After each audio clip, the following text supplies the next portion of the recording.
लक्ष आहे ते पुण्याकडे, त्यानंतर शिरूर, मावळ या मतदारसंघांकडे आणि सर्वात विशेष लक्ष आहे ते म्हणजे बारामतीकडे।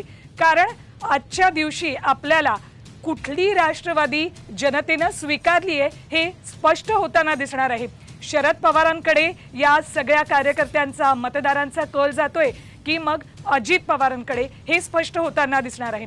दुसरीकडे आणखी एक महत्त्वाची अपडेट, जळगाव मधून मतमोजणी केंद्रावर 39 सीसीटीव्हीची नजर या ठिकाणी असणार आहे। साम टीव्हीवर सर्व अपडेट्स, सर्वात वेगवान अपडेट्स तुम्हाला पाहायला मिळतील। जळगावसाठी मतमोजणीच्या 26 फेऱ्या होणार आहेत।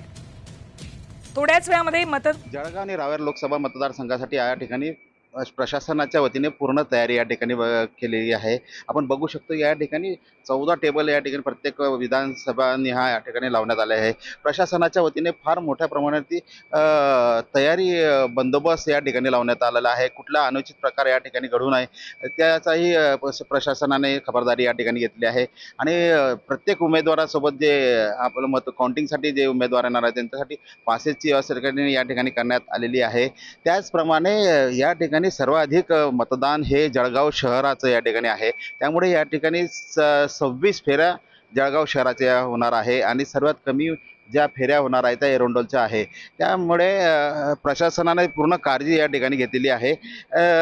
येत्या काळात काही अनुचित प्रकार घडू नये त्यासाठी SRP व इतर पोलीस बंदोबस्त या ठिकाणी ठेवण्यात आलेला आहे। जळगाव शहरात वकार महामंडळ या ठिकाणी मतमोजणी होणार आहे। संजय महाजन, साम टीव्ही, जळगाव।